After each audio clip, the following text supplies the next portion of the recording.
because you are rising your, so you've like imagine like you're a tuning fork, yeah? All right, so you vibrated before the frequency work, you vibrated at a certain level. So you're a certain kind of tuning fork, okay? You were like, okay, whatever it is, right? Okay? You drop the distortion patterns, your frequency resonance rises, right? It's like ding, ding, ding, ding, okay? It's like higher. Yes. So the friend hasn't changed, right? And if you put that tuning fork, for example, next to a certain kind of glass, right? The old tuning fork, it was in harmony, right? The glass could handle it, it was happy with the tuning fork, it was great. But now when you put a higher level tuning fork next to the glass, it starts to like become more unstable. Does that make sense? Because it doesn't quite shatter the glass, because the walls of the glass are able to hold that kind of, but it becomes unstable, right? It starts to shake, it may crack a little bit. It doesn't like shatter apart. Do you see what I'm saying? It becomes very uncomfortable. Is it also kind of like a mirror?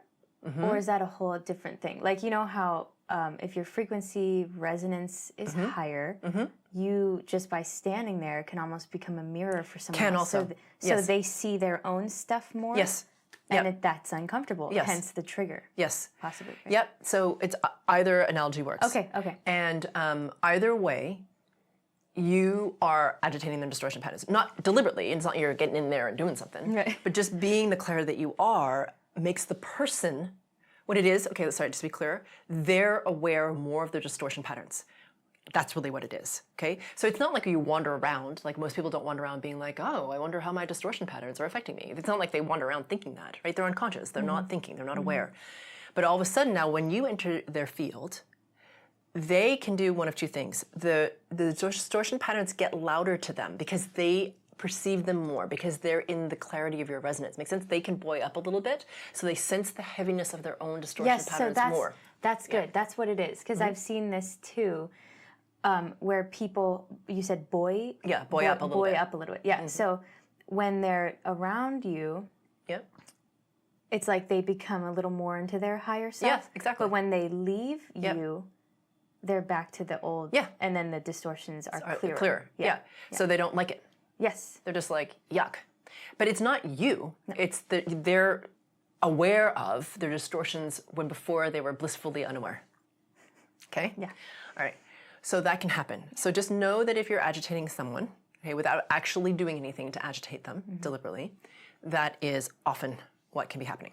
So just be aware of that. Yeah, that's good. The other thing that can happen is that, and this is something you're very aware of, when you get to a certain level of frequency resonance, when you, especially if you're brighter and you're in a situation where you're more open and not holding your space as well, you will, because you're brighter, you have a higher resonance, other people's distortions will come to you. So meaning you'll start processing their distortion patterns because you have the capacity to, you have a higher level of frequency resonance, especially if you're not holding your space. So that is why sometimes in like a healing ceremony or something like this, for example, where people are really open, right? The person who's very, very bright or higher in resonance is having like a terrible time, right? So you actually had this experience recently where it's like you were different sound. You've said in like a couple of sound healing ceremonies, you felt bad, right? Really agitated, like angry, like you were fine before the ceremony or whatever the healing thingy was. And then you were in it and you felt really crappy. And people like to say, oh, that's your own stuff coming up. And it's like, I'm pretty aware of what's going on. Yeah, my internal environment. Yeah. And it's like, nope, it feels like something was placed onto me. Yeah, exactly. Yeah. And then that's exactly right. And the stronger you become, you're like a little magnet. So everything's like right to you because you can more efficiently clear it. You're a higher resonating order. Right? You're welcome, everybody. Yeah, exactly. Yeah. And everyone will say, oh my God, that was the best ceremony ever. And you will feel like crap. So what's important in this? Hold your space, like hold it, right? So even if you can drop into spaces where they're expansive and be aware of your space and that you don't want anything coming into you. So so for example, for me, where we've gone into like something like this together before, I'm aware of my space a little bit better than you because this is what I do for my job also, right? So I have to hold my space. It's what allows me to be the resonance that I am so that people can train up.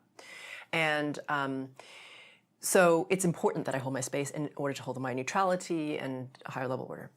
So I'm more used to it. But, you know, it's funny because when people aren't aware of frequencies or what they're discarding, it can feel very intense, even for somebody like me who's used to it, because people will like really, it's like the distortions like push into you, right? Because they want to have that stuff cleared. It doesn't feel good, right? It's just like a really pushy person. Or like, imagine, right? If you're drowning, like you have like 10 people drowning in the ocean, right? You throw in one life preserver. Everyone's going for that life preserver, come hell high water, right? Like they don't care about anyone else. They're like saving themselves, right? It's kind of like that, except you're the life preserver because your frequency resonance can clear those distortion. So they'll do whatever they can to push into you to clear that distortion pattern. Does that make sense? Yeah. So it can feel very overwhelming and a lot, and you can feel very physically agitated because it's getting closer and closer to the center of the rendering that is you. And you don't like it. So at first it might just feel uncomfortable, like out here, like, oh, I don't like that. And then it gets worse, right? You start to feel emotionally like, right? And then all of a sudden it starts to physically not feel good. That's because it's getting closer and closer to the center of the rendering that is you. It's gotten into the space that's you. Yeah? So that's a good indication. So if anyone out there is listening to this and you're like, oh my God, that's why that happens, why I feel like everyone's having this marvelous experience and I feel like a loser because I'm not having the great experience. Well, that's because you're clearing everyone else's stuff. So perhaps a good thing to do in those situations is to not participate in them until you feel like you're strong enough that you can hold your space in them. Yeah. So you're not taking on everyone's stuff. Deal with the distortion patterns of having to take on other people's things, clarify your own helper frequency, a whole bunch of other stuff that you need to do on frequency level until, and a good not test, but like way to gauge how far you've come is to put yourself into a situation like that with the permission to leave for yourself, right? You're gonna go in, you're gonna see, can I hold my space? Yeah, I seem to be doing good. Oh, yeah, not so good right now. Permission to get out. Nice. Okay? Yeah. So it's not about punishing yourself and like if you fail, like you suck. It's just like, okay, but you were able to hold for like 5, 10, 15 minutes before you couldn't at all. That's progress. It's not about like all of a sudden you're like this total Zen master or something. You know, it's not about that. Right. Just like, okay, it's a process. Yeah. Okay, so know that if you have to go somewhere else, like to leave the environment or to reset yourself in some way, do it. And actually, you did this unconsciously. You left physically, right? Because you were physically not feeling good. Yeah. So, but to give yourself permission even before you begin, like there's nothing wrong with you. Okay, it's just like this is not something that's helpful to me. Yeah. So I'm gonna leave. I'm gonna leave. Yeah. So another thing is that as people rise in frequency resonance, you start to perceive more people's stuff. And that's something that's happening to you, right? You can start to see other people's distortions really clearly. It's and it's not a mental thing. And the reason why I and other people might notice this is there is like something for sale, and I might, like maybe at a farmer's market, walk up to a booth, right? And it's like immediately, boom. I get a hit of what this person is dealing with. Yeah. So I didn't think about it. I wasn't talking to them and making connections. And so it might hit you like, whoa, like you just, maybe some people see, right? Some people feel. I maybe have a combo of both, or I tend to more feel, whatever it is.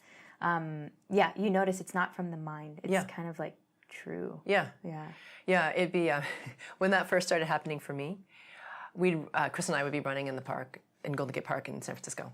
And we'd pass someone and I would so clearly know something about them. But it's a stranger, so you're not gonna like run up to them and be like, hey, so, did your grandfather have an addiction to whatever? And, like, okay, and are you having challenging with trying to stop smoking as a result? You know, you're not gonna like say that to somebody who you don't know. But you'll receive, like, as you said, strange, like, and it's not from the mind, because I don't know this person. I just know firmly that this is or Chris will do something where we'd be listening to music and he'd be like, wow, this person really struggled with depression. He'll just know, right? He hasn't read any of their bio or whatever. And then for fun, we'd Google it. Whoa, what's this person, you know, you're like, a low depression, how long history of depression? I'm like, oh, well, there you go, right? But he hadn't looked at it before, right? He just felt the resonance of the music and he was like, behind it, what's happening? And he didn't think about it, he just received it. So you perceive more. So know also that as you're perceiving those things, you don't have to let them into you.